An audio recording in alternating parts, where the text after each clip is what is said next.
Hey everybody, Adam here with Hometown Acres. Welcome back. Today we're going to be doing a little experiment to compare traditional firewood that anybody can make at home with a chainsaw and an axe compared to this compressed sawdust wood fuel bio bricks that one, you need sawdust, two, you need some kind of hydraulic press to form it into the bricks, and we're going to see which one burns hotter and which one burns longer. Stick around.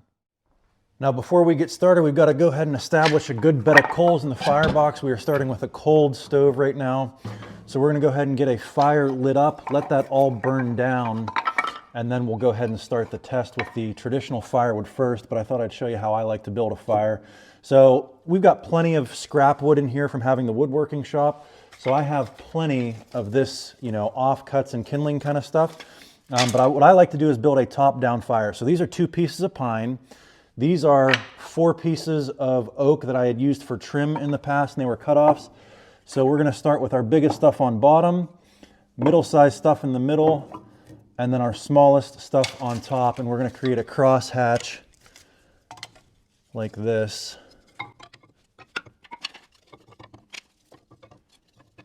Make sure there's plenty of room in between those layers for oxygen to get in there and catch it. And then I got a new tool I want to show you guys. So I have always used a blowtorch to get fires going. It's just super convenient and easy. And this is the one that I've had for years. It's a mag torch. It has a little flame. You can also use it for metalworking, but this one has fallen a couple times and the head here is getting a little loose. So I went out and got another one. And the reason I got this one was more for searing food. This is actually a kitchen blowtorch, but it works really, really good for getting fires going. So you can see it has a much bigger flame.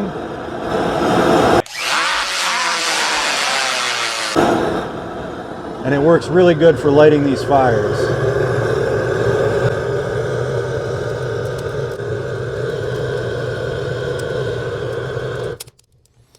So the purpose of a top-down fire is to get the material on top burning very, very hot, creating very little smoke. And as it works its way down, it catches everything on fire without, if you were to start the small stuff on the bottom, what would happen is that stuff would burn really hot on bottom, but the stuff that's on top of it would take a while for it to catch and it would create a lot of smoke and creosote. So doing it this way prevents creosote buildup, and it's just a practice that we've started and have had good luck with. So we'll let that catch, burn down, and then we'll get started with the test.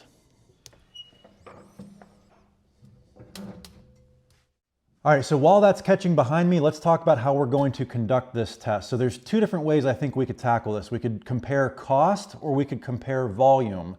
And I'm not sure which one is the most fair, but this, if we go by volume, this stack of bio bricks here is about 12 inches by 12 inches, and it's about 6 inches wide. So this is about a half cubic foot. These firewood bundles that we sell on our roadside stand are about 1 cubic foot. So it would take 2 of these to equal 1 of these in terms of volume. However, this was $7 and this is $5.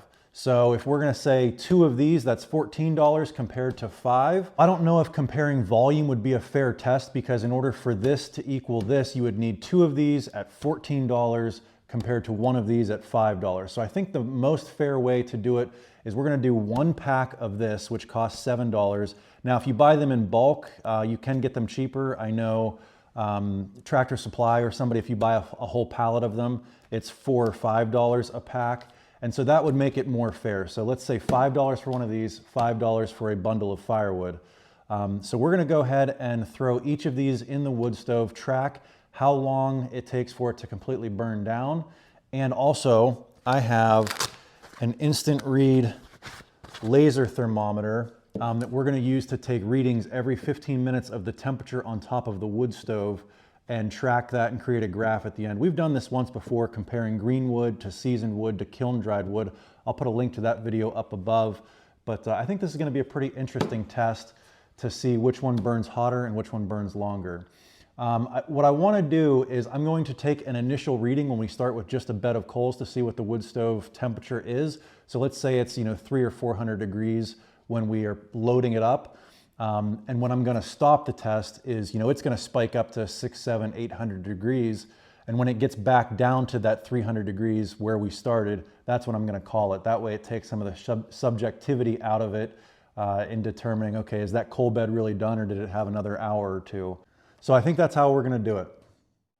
All right, so our initial fire has burned down to a nice hot bed of coals. We're going to go ahead and take a temperature reading on top of the wood stove here. And what I'm going to do when I take these temperature readings is I'm going to scan around the top and look for the hottest spot and record that temperature, because the fire may be burning hotter over here than it is over here. So I want to see where the hottest part on the stove is. So it looks like right now I just saw 354. Yeah, 354 seems to be about the hottest temperature reading I've gotten so far. So we're going to use that as our starting point. Once we get back to that starting point of 354 degrees, that's where we're going to call the test and reload it with the next type of fuel. And that will be what we'll consider for our timed portion of it. And then, like I said, at the end, we'll look at the temperatures as well. All right, so we are going to start with the cordwood, our bundles here. And if anybody's curious, this is what we sell on our roadside stand. This is probably a lot of maple. Yeah, it looks like maple. And I'm going to go ahead and take a moisture reading on this too. So we're reading about 16%. Let's try another. Yep, 15% out on the end there. So this is good, dry, seasoned stuff. Pretty good for this test. So let's go ahead and see if we can fit this whole bundle in the stove at once. Oh, there's a piece of cherry. The type of species will largely impact your results as well. So if you're burning, you know, hickory or Osage orange or, you know, red oak or something like that, you're going to get different results. Cherry and maple are not the hottest burning firewood, but they're middle of the road. So yeah, we got that whole bundle in there. That's actually a pretty good start. So let's go ahead and get our first temperature reading, and we'll start tracking from there. Every 15 minutes, we'll take a temperature reading, and then we'll put a chart together at the end. Okay, so just in the time that it took me to move the cameras around and start the test, we went from 354 degrees down to about 315 degrees. So that's going to be the start of the test, and we will reload it with the bio bricks when we get back down to 315 degrees again.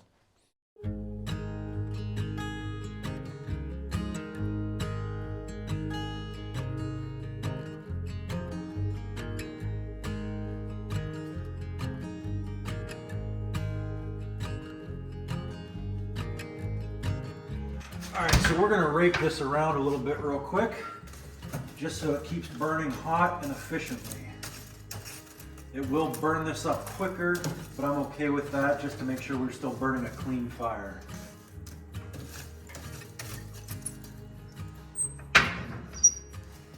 Yeah, definitely burning a clean hot fire. Very little smoke coming out of the chimney right now.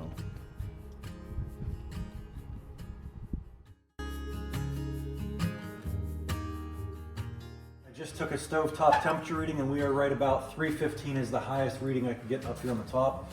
So we're gonna go ahead and rake the remaining coals around, and you know what, there's actually a pretty good coal bed in here. But again, we're going off of the stovetop temperature. So this bed of coals here would probably last another hour or two maybe before I would normally reload it. But so we're gonna go ahead and throw in these dozen compressed sawdust bricks.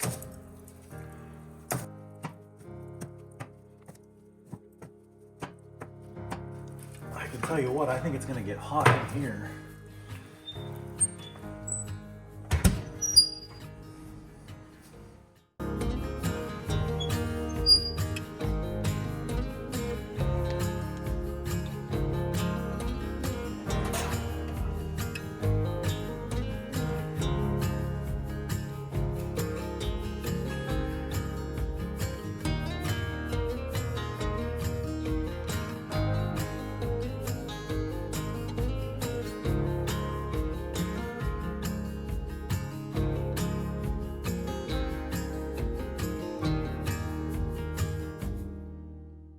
All right, so the results are in, and it would appear as though these compressed sawdust bricks do actually burn hotter and burn longer than traditional firewood.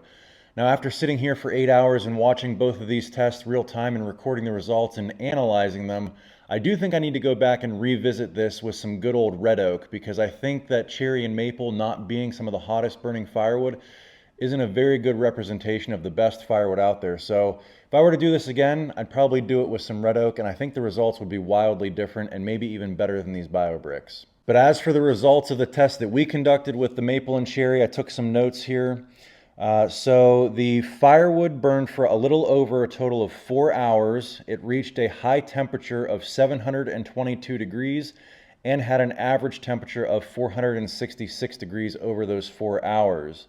The BioBricks burned for about an hour longer at almost 5.5 hours with a high temperature of 785 degrees, which is 60 degrees higher than that of the firewood. And they recorded an average temperature of 521 degrees over that first 4 hours. I couldn't do it over the 5 hours because it would have lowered the average and you wouldn't have been comparing apples to apples. So 520 degrees, and again, that average was about 60 degrees hotter than the firewood as well.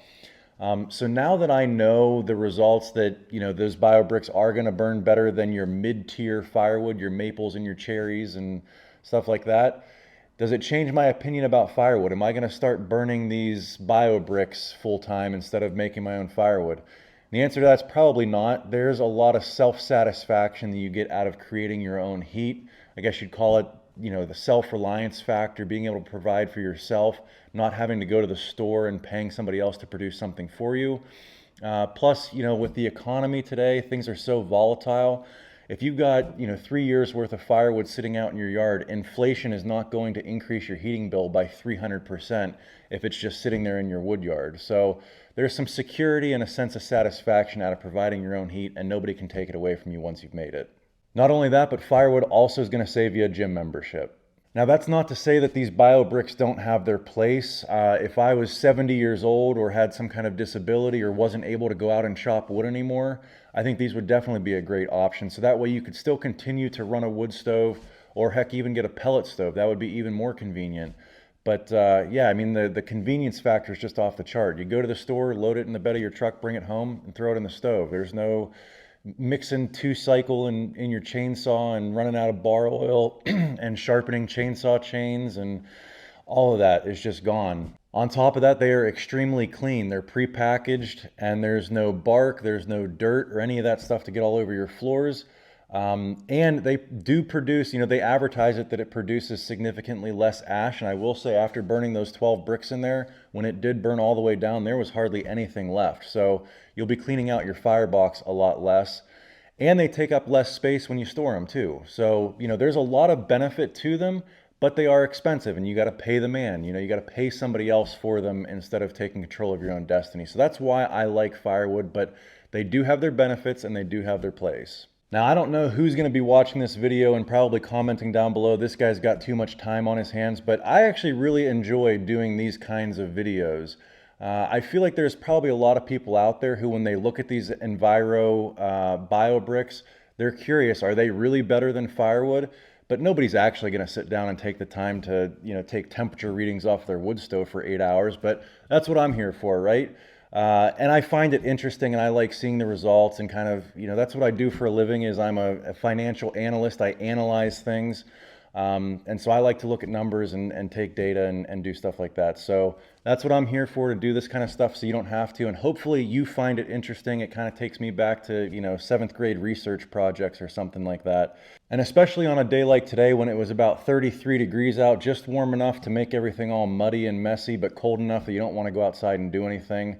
So it was a good day just to sit inside and watch the wood stove for 8 hours. But anyway, I think that's going to about wrap this one up. Before we sign off, I did want to mention, if anybody was interested in getting one of these little kitchen blowtorches that also doubles for a pretty good fire starter, I will leave an Amazon link below. And if you'd be interested in getting one of these instant read infrared thermometers, pretty handy to have. We cook on the wood stove out here a lot in the wintertime. And it's always nice to be able to take the temperature of the top of the stove so you know what you're cooking on, whether it's 300 degrees or 700 degrees. Definitely makes a big difference. Anyway, if you guys enjoyed this one, give me a big thumbs up, click that subscribe button, and we'll catch you on the next one. Thanks for watching.